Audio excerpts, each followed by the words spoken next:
Okay, this is Erica with the morning message for you all. Yeah, Erica. My name is Erica. Hey. Hi. Go to sleep? No, we just woke up. We ain't going back to sleep. We gotta clean. We gotta do some stuff. Yeah, clean. Okay. So this is Erica with the morning message for you all. Listen, you're not truly ready to love anybody unless you know that God is love and love is God. And if they know not of him, they know not of love. Okay, because I'm going to give you the analogy of why.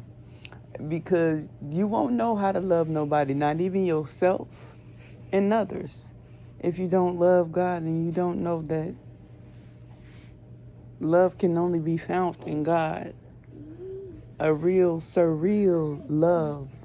A love that where you're not looking to fill any voids outside of yourself. Then that's when you are ready to truly love.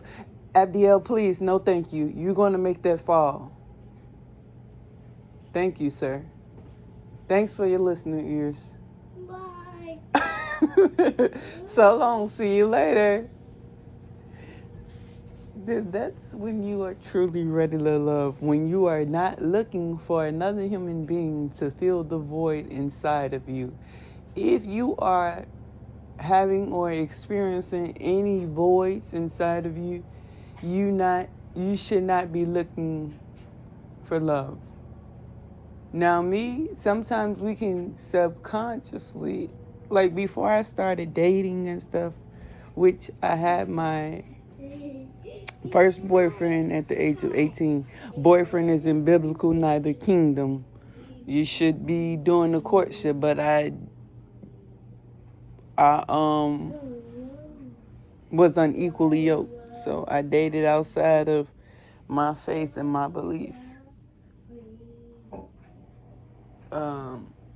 But I'm not saying that, in some instances when we do get in these relationships, they were meant for a specific purpose to awaken us to the things on the inside of us that we need to heal from, and vice versa to the other counterpart or the other party in the relationship. But you are healed when you can say, okay, I'm okay being alone. Me, I'm okay. I've always been okay being alone.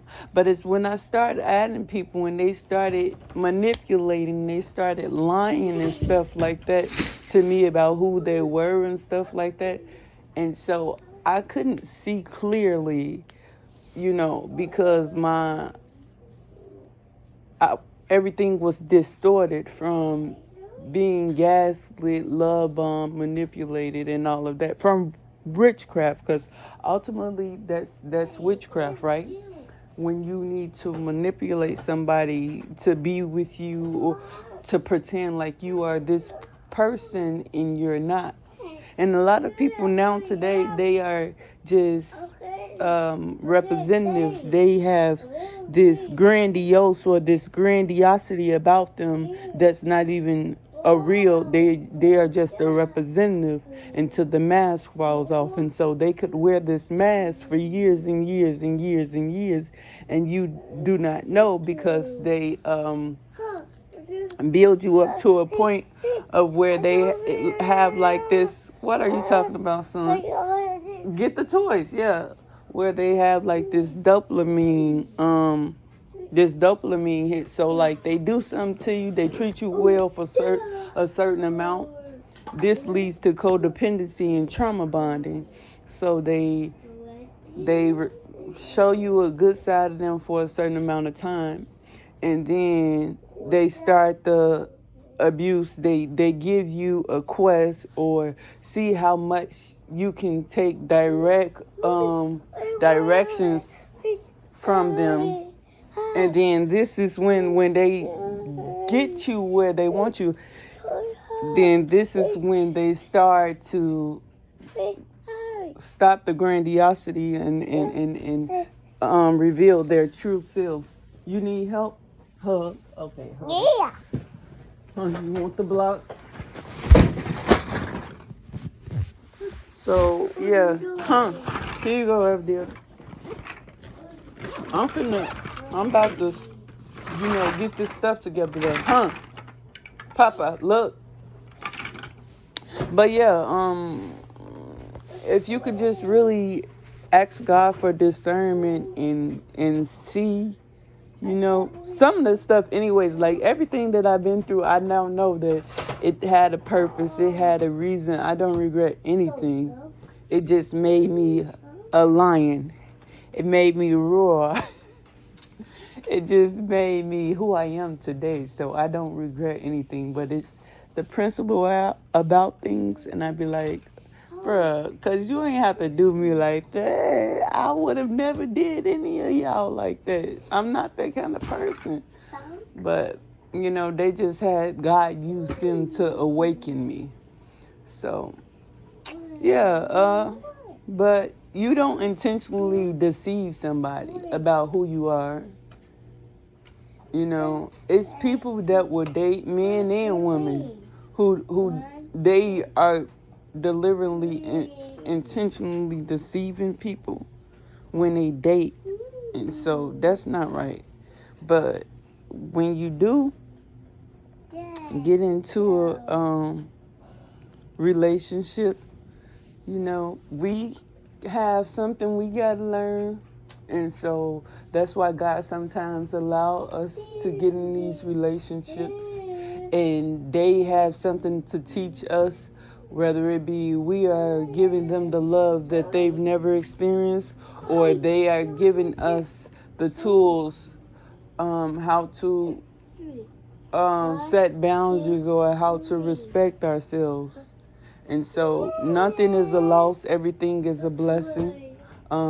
As much as you would like to have been with those people or been with that person, then, when God tells you no, the time is up and you've learned, you've broken the cycle, then it's okay. It's okay for you to detach. It's okay for you to end the relationship, the friendship, whatever it is, to, that no longer serves the purpose that God used for the intended purpose it was supposed to serve. So, yeah, that's all I want to come on here and talk about this morning. I hope this blesses somebody. Never look at the words of a person. Always look at their actions. Their actions and their character will show you who they truly are. My thing is, I've always tried to see the good in people, but it's like, no, that's who they are. They're showing you who they are. They're showing you they're disgusted with you. They're showing you contempt. They're showing you indifference. And they're showing you because of a reason. No, they don't like you. They don't love you.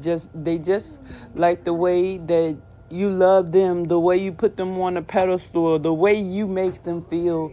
And a lot of times these men and women that's dating, they know that you are the better option, but you don't carry the same spirit as them, so they are really disgusted with you, and they stay with you because they know that you are the better option. You may be more beautiful than all of the other people they've dated, or you may be more handsome, or you may have some different attributes or qualities, and so that's why they stay with you. When a person or people tell you, it don't matter if you're in a marriage, it don't matter if it's friends, platonic or romantic, when they show you who they are and they show you contempt and disgust and indifference, that's when it's time to let them go.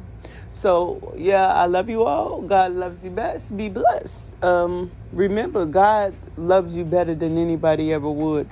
Better than yourself. He loved me better than myself. He loved me better than, he said we shouldn't have nobody but for him. We got to love him better than we love our children, more than we love our children, more than we love our family, more than we love our husband or our wives. And when we do that, we're able to not make any idols. So, because anything we love more than God is. We created a mini God, and it's our idol. So, yeah, I love you all. God loves you best. Be blessed.